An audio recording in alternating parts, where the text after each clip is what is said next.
This is Dave with Media Digitronics. In this video, what I'm planning to do is show you how simple it is to create pretty complex layouts very simply in ScrapPage. We'll get to some of the basics right here. Now you can see over here, anything in ScrapPage starts with a new project. So it gives you an option of using either a color background, a picture project, or a greeting card. For this one, we're just going to stick with the picture project. And that will be because under here I have some papers. Now I'm sure you have papers from some kits that you've procured on the internet. And I'm just going to open up this paper here. And this paper then will become the background for the layout that I'm going to do. Now the first thing you want to do, of course, is to start adding some elements. So we'll pick some design elements here. And let's start off just by bringing in this frame. Now, the way objects move in ScrapPage is you just hold them after you selected them and you drag them. So to deselect, you hit someplace else. To reselect, you just click on the object. Once you've got it, you can just move it around just by dragging the mouse.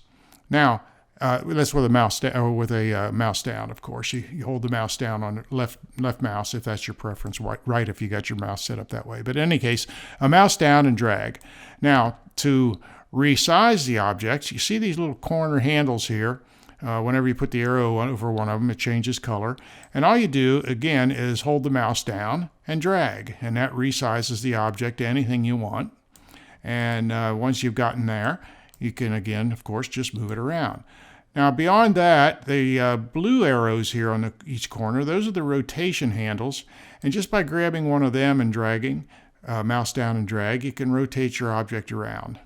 So that's pretty much the way objects move. You can see they move just like if you were sliding them around on your desktop, an actual piece of paper. The only difference is you can expand it in size to any dimension you want. Now it holds its orientation when you do that, unless of course you push down the Shift key, in which case then you could resize it to anything you want. You can change its aspect orientation. So for right now, what I've got is this frame, and it's not very exciting because, it's gray. So I think what we do is we jump in here, maybe go down to something in the, in the darker brown here, something like this, and maybe give it a coloration. So we'd have a color like that. If you don't like that color, by the way, you can always change it. You can just go down here and let's go down here into the purple shade.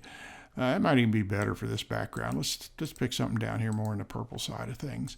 All right, so there, now we've got a purple frame that you can use for as a placeholder for your eventual photo that you're going to put. For right now, I'm going to move this down the corner just to get it out of the way because I want to do a few other things.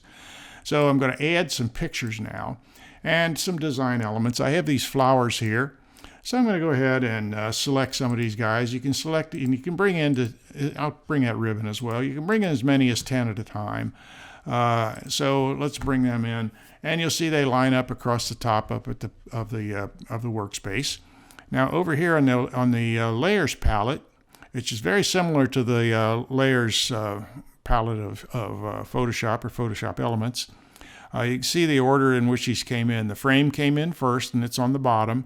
Then came the purple flower there, and on up the line until we get to this rose cluster, which is the very top, and it's on the top of the stack. And by the stack, I mean this is the order in which you will see these things displayed. So if I move this rose, for instance, on top of that flower, you'll see that the rose dominates it. Same way with if I move it onto the ribbon, or to that flower, any down the line. So the rose is on the top. This flower is second down, so if I move it lies under the rose, but it also lies over the ribbon. So you see how the order works. So once you've got these things in now, we can start doing anything we want with them. So let's start by building a little cluster. We'll just, here again, let's move this out of the way, but I'm going to just size these things up in some sort of a pattern here. It's not terribly important just for this demonstration purposes. But here, let's just keep growing these up in size a little bit and build ourselves a nice little cluster using these flowers. All right, so something like that, and we'll bring this one down here as the last one, and there. Now, and again, I could rearrange these in any order that I wanted. If I wanted, for instance, this guy to be on the top, I would just tell him, move to the top, and now it is. So now let's just put it back down to where it was before, though. We'll just move it back down to where it's lying in the order that they came in. It's not terribly important, like I say, for this demonstration purpose. So now let's do something a little bit different with the ribbon. I'll really blow it up in size and bring it down here, and I'm going to rotate it so that it sits here on top of these. Now notice that the two flowers on the top are above the ribbon and all the others are below the ribbon. So the ribbon hides behind those two flowers, behind the rose cluster and that other white cluster there, but it's above all the other ones. So that gives you the ability to weave this thing in and out, which is kind of a cute thing to do. You can have it weave in and out more if you wanted to by, for instance, bringing this up to where it's above the ribbon.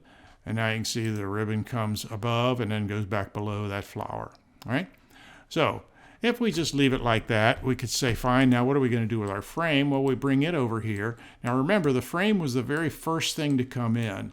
So it's sitting here now below everything else on the page. Now we may not want that. Let's start moving it up a little bit, one click at a time, and see if we get a better feel for what it might look like as it goes up. So there you can see that now it went above that flower, but it's still below everything else. We'll bring it up one more, and one more still, and even another so that it's above the ribbon, and finally we'll bring it up to here. So you can see now in this arrangement where the frame is below these flowers, but above everything else. So that might be kind of a nice arrangement there to have. I don't know, maybe we'll just bring this guy all the way to the top again. Let's bring him up all the way to the top. And then, I don't want to delete it. I want to bring it up to the top. So there, now that's brought back up to the top. It kind of overlays the frame. These do, those, and those flowers there don't. All right, now the other thing you can do here real quickly is we can add shadows. So let's pick a shadow here for this, and we're going to give it a fairly dense shadow. We'll go something about like this, and then give it a shadow. Make it stand off the page a little bit. Maybe that's maybe a little too wide. I don't want it to be too bold. Something like that maybe. Now I can apply that same shadow to everything else down the line just by saying, hey, I want to match to the previous shadow. So that would have given that flower there the same. I'll give it that to the rose as well, and you'll see what I mean. It's throwing a shadow on all of these guys. We'll do it with this one, and we'll do it with this one, and this one, and this one. Okay, so now they all have a shadow. I saved the ribbon. I wanted to give the ribbon a little bit wider of a shadow, and something like this. So we'll give the ribbon that. So there, now we got these things shadowed. And what do we do next is bring in a photo. So I'm going to go over here and get a picture. And out of my pictures folder here, I'll just pick this picture here of my kids. Bring them in and blow it up a little bit. Now one of the cool things you can do is you can select that frame, and now I'll go back here and select the picture and say, hey, I want to match that to the previous frame or to the previous object, which it did in terms of rotation. I can do the same with size, except the odds are these things are not the same aspect ratio, which is not a big deal because I'm going to show you one other thing real quick here. What I can do is select the frame, and then I'll go back up here and I'll select the picture. Now I'm going to tell it over in Tools that I want to reorder the layer so that this particular selected object is behind the previous object, which was the frame.